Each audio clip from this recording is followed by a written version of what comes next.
Annyeong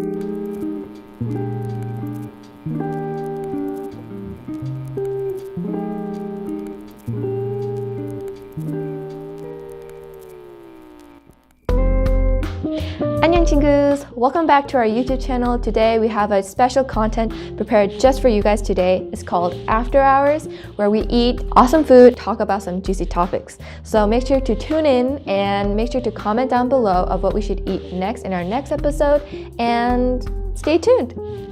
Annyeong 친구s!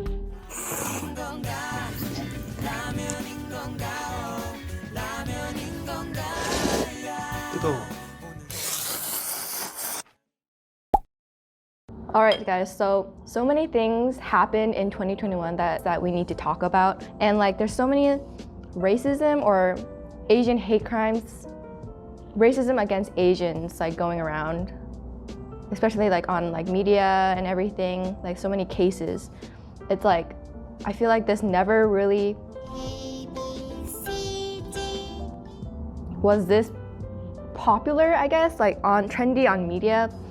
Because like back then, like when we were little, like we didn't really see a lot of these things on the news where like these Asian people got massacred by a white gunman. I don't know, like I always thought that those things would never happen to Asians, but then like seeing like the uprising of these hate crimes and people like losing their lives. I think a lot of the role that plays with that is everyone having access to phones. So like taking videos, a lot of the things you see on the news is like, oh, this Asian woman got attacked, and it's because someone was like filming with their phone or they caught it on a surveillance camera. And so when people get a hold of that information in the like physical, you can see what happened to them, it makes it a lot worse. Instead of just hearing a story in the news or something. But now it's like social media has been able to spread across platforms. Especially like a lot of people believe like the model minority myth. Like people think that model minority myth is like a real thing, you know, not like a myth. But I think it's also because Asian people don't tend to like speak up about this kind of topic. We kind of tend to like be more independent, I guess, and don't really like speak up about things that are happening. And so like I guess like also now with like things that like protests that happened before, and like the generation now is more like not like outgoing, but they have like something that they want to do, so they're like there's more with, I feel like, generation wise, because older generations I feel like wouldn't be more involved in this as much, like because they don't really know. I've noticed that my parents or my dad does understand it because he's came here when he was like 7 years old, so he is an American citizen.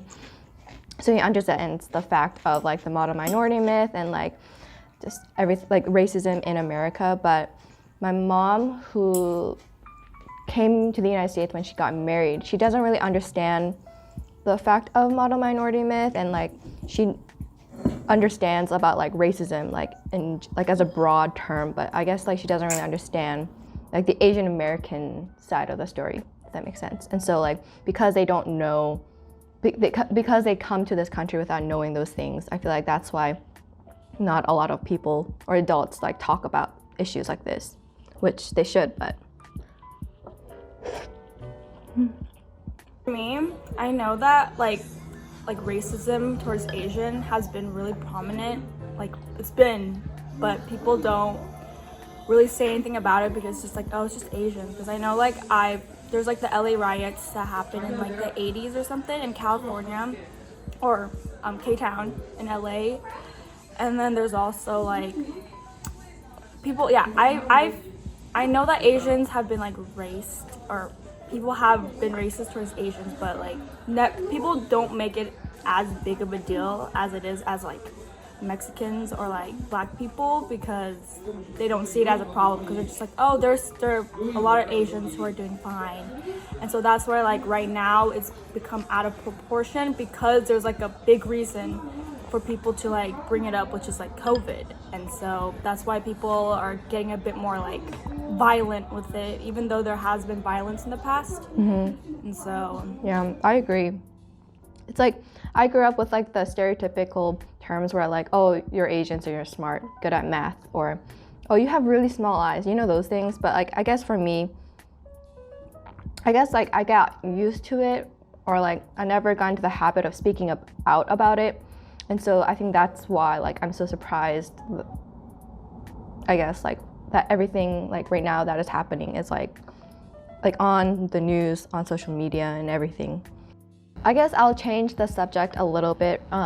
So like while you guys were growing up, what were their experiences like? Like what did you have to go through, I guess? And what did you take from like your experience of being really like called out upon because of your skin color of like, or whatever, because you're different than everyone else? For me, I was never really like, I've never faced racism, but I did feel that I was different than everyone else in my class. But I was lucky enough to not have faced any like those discriminations from all my friends or anything. It was like the opposite though. People like, they wanted to be my friends, but I did feel like different. It was more like I was racist to myself because I felt that I was like I was like, I'm different. Like, I don't eat these foods that they eat. My parents don't do what they do. Like, why am I learning Korean? Why aren't they learning another language? It was more like I was confused because I didn't understand it, but I learned that being different wasn't like a bad thing, different. Because in the end, like, I know how to speak 2 languages, and I have a culture that I can be proud of and that I experienced since I was young. Yeah, I feel like a lot of Korean Americans go through that. Like, I guess I won't say like in denial, but there are some Korean Americans that I know that really, like, since they were young, they noticed that they were different than their classmates, and so they really worked their best to like assimilate and acculturate with the American culture, or in like the white culture, I guess. And so we have like that term for like banana, right? Like yellow on the outside, like white on the inside. And then like when they turn back, like my friends would be saying like, I wish they wish they appreciated their culture a little bit more. I guess it's like, this is like, I would say like not a tragedy, but like just like a hardship that we all kind of go through, where we're like in denial at one point of our own culture because we're so different. And then like the next, we grow from it. And then we realize how like small-minded we were. Growing up, it's kind of similar to Hyojinn.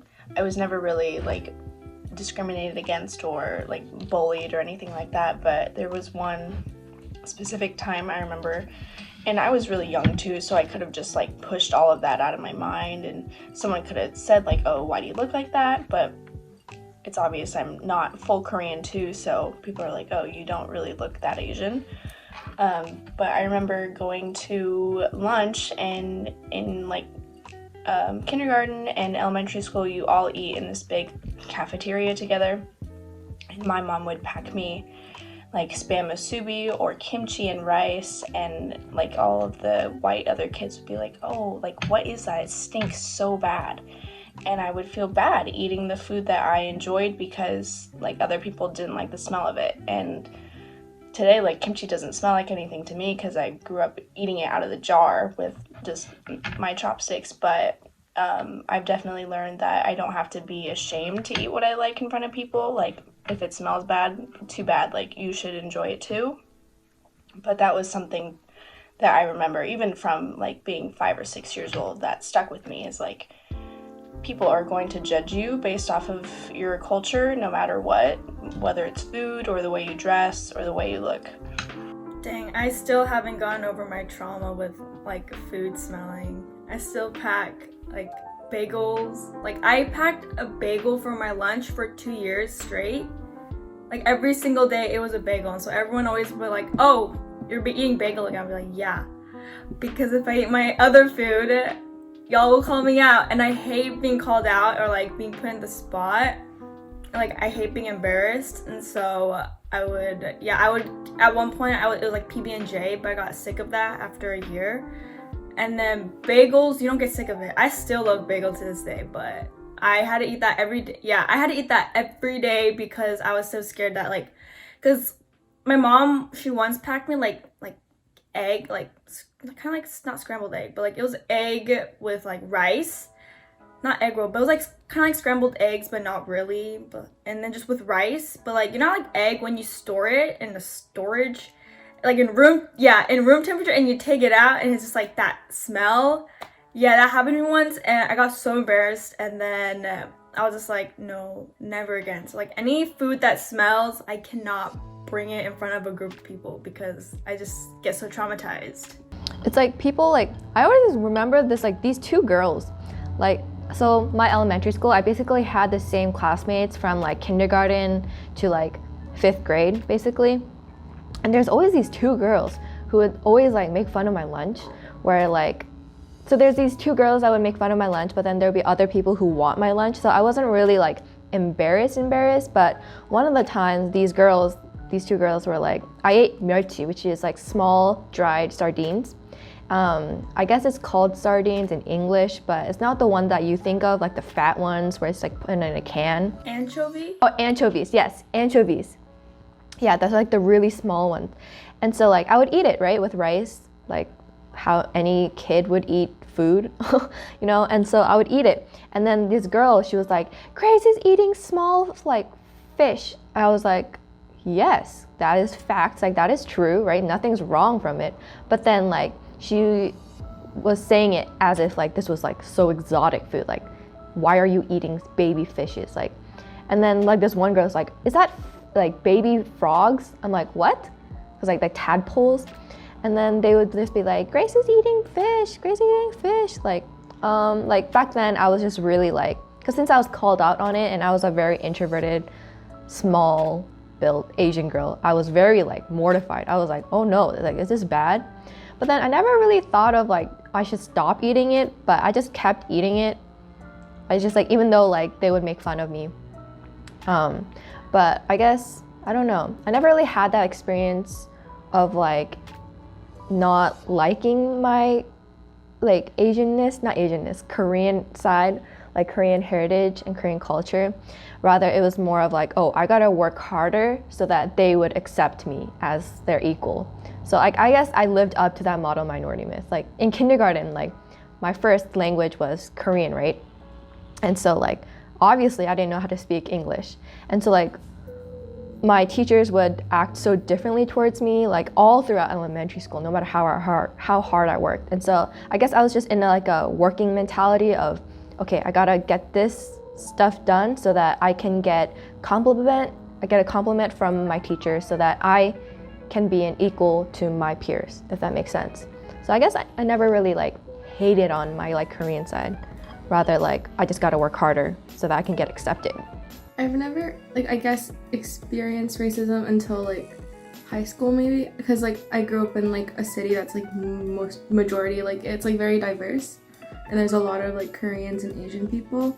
But, like, once I got to high school, it was kind of, like, different. Because, like, majority were, like, white people. And then there's, like, diversity club and stuff like that. But it wasn't very diversity club-like, I guess. Because, like, it wasn't just like the small group of people, it had like everyone else in it too, which I mean it's diversity club, so yeah, but like they didn't really have a lot to do with like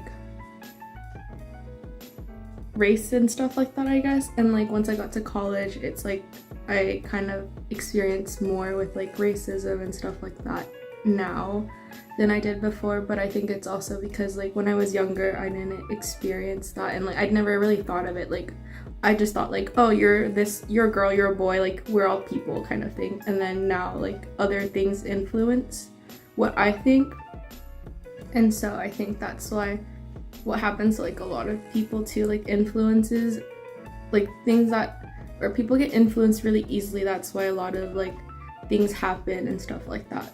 Yeah I feel like that's like right now, like people are so influenced by like the white supremacy like group where like they're attacking like Asian elderly, they're like doing the squinty eyes, they're calling us. Yeah, that's just like bad juju. You're not gonna live very long for attacking an elderly person. I know, right? My high school Japanese teacher, I don't know if you guys saw that, but the person who got like attacked. Oh, in Chinatown? Yeah, that was my Japanese teacher. And so when I heard that, I was like, oh, That's my teacher. That's my sensei. I had her for like 2 years, and so yeah. It's like, I honestly think those people are really like psychotic because, like, honestly, I feel like are you not busy like with like either like pooping or like, I don't know, like whatever like you need to do? Like, are you like a job, a life, like Your job, life, that you have to go out and just attack people because for whatever reason. Exactly. And I find it so cowardly that they're attacking elderly people too. Like, what benefit would you have to like hit a man or like a person who's old enough to be your grandfather or your father, you know? It's just like basic human etiquette is like need to be relearned for those people. Like, gotta refact them. I never really thought that I would be called that, you know? Like, Bellingham is pretty like a lot of old white people are like highly populated in this area, right? And so like one day I was cleaning my bathroom because I just moved in to my place. I was opening the windows and then this homeless woman, she was like walking down and she called me chink. Like, she yelled chink and I heard it. And I'm like the only one like I could see like down the street. And so I was like, me? And it wasn't like that, like my initial reaction was like, what?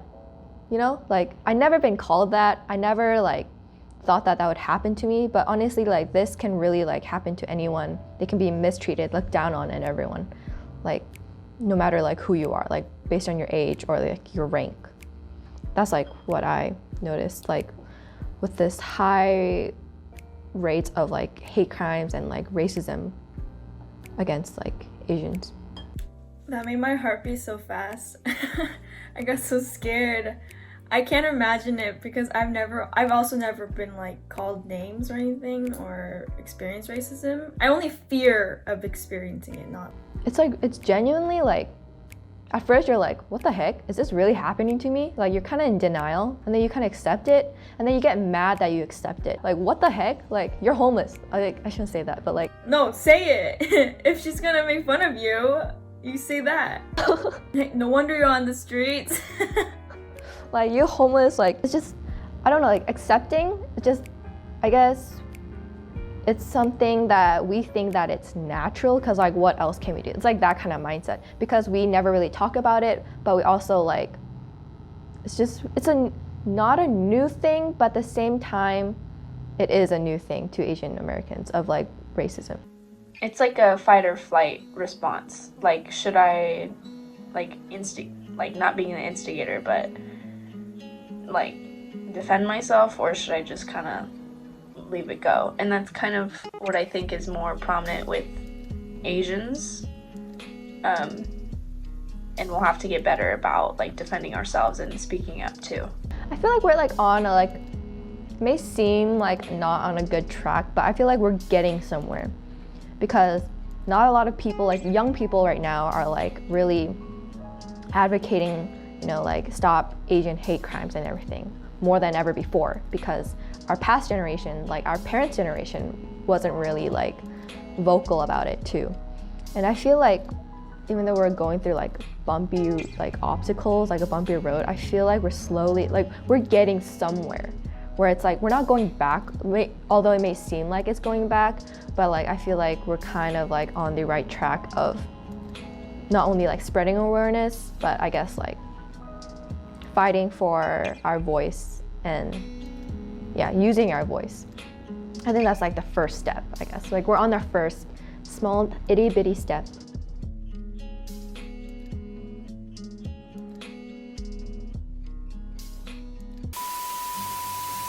So today I'm eating stir-fried noodles. 𝗙𝗂𝗀𝗲𝗄 Let's go.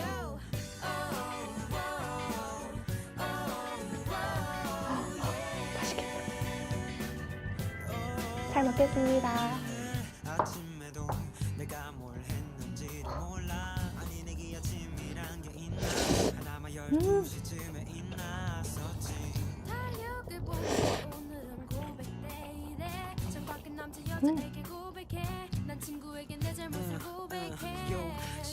시간은 넘게 자도 일어나 보면 졸려 매일 똑같은 하루 이런 날 보면 질려 걷는 게 귀찮아서 외로운 그대로 여기저기 닦다 보니 안 해도 되걸레로 청소 말이야 계란 말이야 나 밥상에 올라가도 이게 완떡이야 그림의 떡이야 날마다 침장을 열어보면 This is so good. 쪼가리 라면인 건가 라면인 건가 라면인 건가 야. 오늘도 내 점심은 라면인 건가 라면인 건가 라면인 건가 야. 어느 아침에도 내가 뭘 했는지를 몰라 아니 내게 아침이란 게 있나 하나만 12시쯤에 있나 같은 사이로 해가 빛나면 나도 신나서 양치도 안 하고 놀다가 밤이 됐어야 후회를 하지 oh, oh. Oh, oh. Oh, oh. Stop it, up it, I oh, oh, oh, oh, yeah.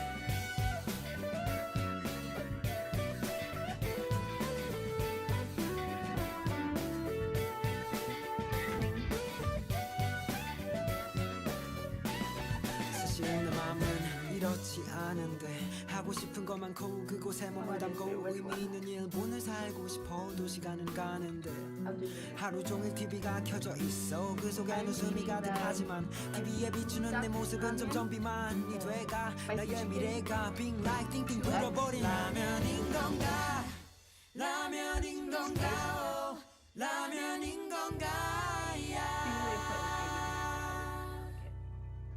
You made my nose run. 라면인 건가 라면